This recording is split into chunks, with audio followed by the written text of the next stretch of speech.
evening. And out there in internet land, welcome to Harvest Christian Center. I am Pastor Michael Woody, and you are joining us for Heartbeat. Isn't God good? I mean, just look at all the beauty of the earth, the mountains that we have surrounding us here, the rivers, oceans, the seas, valleys, the deserts. They all have a form of beauty to them. Lush, full forests. And look at everything he's done for us. Helped us with heartache and pain, stresses and worries, money issues, family issues, addictions. What a good God we have. Just a quick rhetorical question, though. Have you ever been asking him for something or know something and praying for an issue and don't ever feel like he's listening, or there's just something kind of a barrier in there? Because I know I have. Is that better? Not breathing in the mic. Can you still hear me? So tonight I want to talk about the three arrows. In the book of 2 Kings chapter 13, we're going to start on verse 14. I'll give you a moment to get there.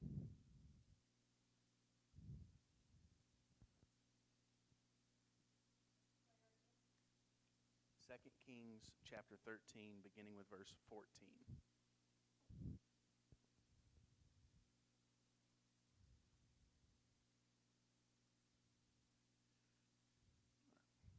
Now Elisha was fallen sick of a sickness whereof he died.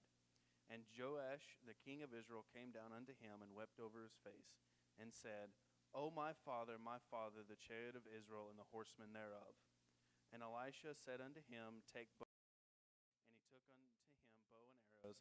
And he said to the king of Israel, Put thine hand upon the bow. And he put his hand upon it. And Elisha put his hand upon the king's hands. And he said, Open the window eastward. And he opened it. Then Elisha said, Shoot. And he shot. And he said, The arrow of the Lord's deliverance, and the arrow of deliverance from Syria, for thou shalt smite the Syrians in Aphek, till thou have consumed them. So we're going to pause there. We'll come back to this in a minute. But he opened the window and shot the arrow out towards the east. He took and he heard the promise from God at this point. He shall be delivered from the Syrians. He shall smite them. What a fantastic promise. Here we are, and we have the promise from God that he will smite our enemies. He will destroy our enemies. Can you hear me better now? I just breathe so loud into this thing. So we're going to pause here for a moment, and let's look at Moses. In Exodus chapter 17, beginning in verse 1.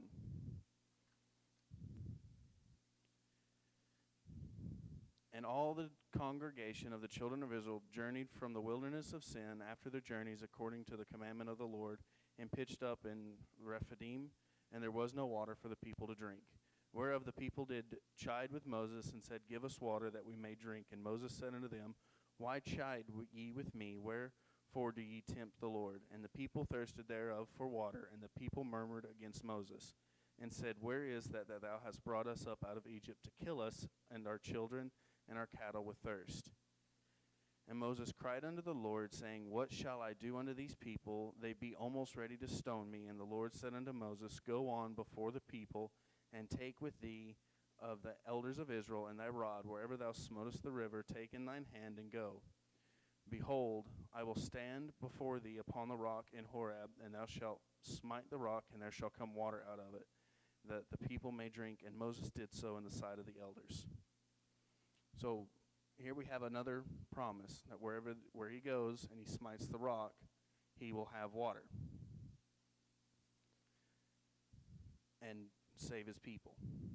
And the last story we're going to talk about today, before we go back over these, is in Joshua chapter 6, beginning with verse 1. Now Jericho was straitly shut up because of the children of Israel. None went out, and none came in. And the Lord said unto Joshua, See, I have given into thine hand Jericho, and the king thereof, and the mighty men of valor. And ye shall encompass the city, and all ye men of war, and go around about the city once. Thou shalt do 6 days. And 7 priests shall bear for the ark 7 trumpets of ram horn. And the 7th day ye shall encompass the city 7 times, and the priests shall blow with the trumpets. And it shall come to pass, when they make a long blast with the ram's horn, and when he hear the sound of the trumpet, all the people shall shout with a great shout, and the wall of the city shall fall down flat, and the people shall ascend up, every man straight before him. We're going to skip down to verse 15. And it came to pass on the seventh day that they rose early about the dawning of the day, and encompassed the city after the same manner 7 times. Only on that day they compassed the city 7 times. And it came past at the 7th time, when the priests blew the trumpets, Joshua said unto thy people, Shout, for the Lord hath given you the city. And the city shall be accursed, even it, and all that are within. Only Rahab the harlot shall live, she and all that are with her in her house, because she hid the messengers that we sent. And ye in any wise keep yourselves from the accursed things, let ye make yourselves accursed when ye take of the accursed thing, and make the camp of Israel accursed and trouble it. But all the silver and gold and vessels of brass and iron are consecrated unto the Lord. They shall come into the treasury of the Lord. So the people shouted when the priests blew the trumpets, and it came to pass, when the people heard the sound of the trumpet, and the people shouted with a great shout, that the wall fell down flat. So that the people went up into the city, every man straight before him, and they took the city. Most of us know that story very, very well. But they were promised the land. They were promised to make it all the way, to take this and get into the promised land. And God said they would make it, but the first city was his. And in verse 17 and 18, Joshua even told them not to take anything, for it is cursed. And the city shall be accursed, even it, and all there are therein, to the Lord. Only Rahab the harlot shall live, she and all that are within her house, because she hid the messengers that we sent.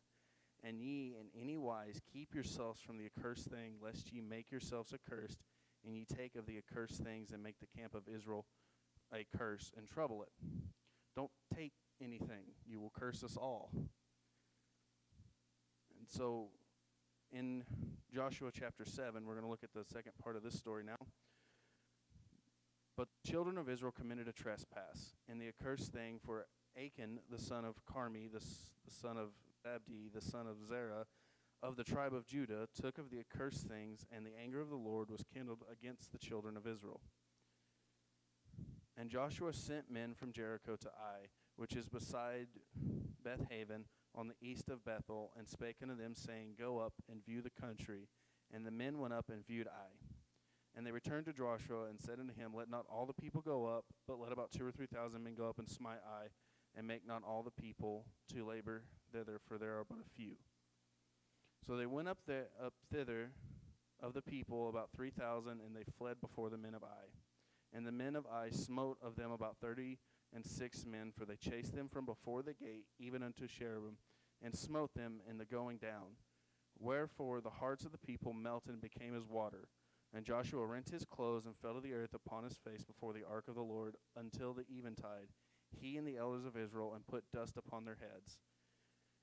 And Joshua said, Alas, O Lord God, wherefore hast thou at all brought this people over Jordan to deliver us into the hand of the Amorites to destroy us? Would to God we had been content and dwelt on the other side of Jordan. O Lord, what shall I say when Israel turneth their backs before their enemies? For the Canaanites and all their inhabitants of the land shall hear of it, and shall environ us around, and cut off our name from the earth. And what wilt thou do unto thy great name? And the Lord said unto Joshua, Get thee up, wherefore liest thou thus upon thy face? Israel hath sinned, and they have transgressed my covenant which I commanded them. For they have taken out of the accursed thing, and have also stolen and disassembled also, and they put it even among their own stuff. Therefore the children of Israel could not stand before their enemies, but turned their backs before their enemies, because they were accursed. Neither will I be with you any more, except ye destroy that accursed from among you. Achan and everyone heard that this area was cursed, and they still didn't listen. They took the cursed thing because they saw it, and their flesh took over, greed took over, and they took it. They wanted it. But they didn't even use it for anything. He hid it. Later on in the story, it literally, when they find out who took it, which is Achan, he hadn't even used it for anything. It was just hidden. It was buried under his tent. It was literally just hidden because he knew what was wrong. And it cost him. He ended up being stoned to death, and his family, and then burned after they were dead. Their bodies were burned. So back to the second story, Numbers chapter 20. It's a lot of scripture. Then the children of Israel, even the whole congregation, into the desert of Zin in the first month, and the people abode in Kadesh, and Miriam died there and were buried there. Then there was no water for the congregation, and they gathered themselves together against Moses and against Aaron, and the people chode with Moses and spake, saying, Would God that we died when our brethren died before the Lord. And why have you brought up the congregation of the Lord into the wilderness, that we and our cattle should die here? And wherefore have you made us come up out of Egypt to bring us into this evil place? It is no place of seed or of figs or of vines or of pomegranates, neither is there any water to drink. And Moses and Aaron went from the presence of the assembly unto the door of the tabernacle of the congregation. They fell upon their faces, and the glory of the Lord appeared unto them. And the Lord spake unto Moses, saying, Take the rod, and gather thou the assembly together, thou and Aaron thy brother, and speak ye unto the rock before their eyes, and it shall give forth his water. And thou shalt bring forth to them water out of the rock, so that shall give them congregation and their beasts to drink. And Moses took the rod before the Lord as he commanded him. And Moses and Aaron gathered the congregation together before the rock, and he said, Rebels, must we fetch you water out of this rock? And Moses lifted up his hand, and with his rod he smote the rock twice, and the water came out abundantly. And the congregation drank, and their beasts also drank. And the Lord spake unto Moses and Aaron, Because ye believe me not to sanctify me in the eyes of the children of Israel, therefore ye shall not bring this congregation to the land which I had given them. God giving specific instructions here again, like he does over and over again. And this time, the leaders didn't even listen. The leaders took and heard. They were the ones specifically given the instruction, and when they went there, they were still delivered their previous promise, which was to take the rock, and when he hit it, he got water. But it wasn't what God wanted at the time.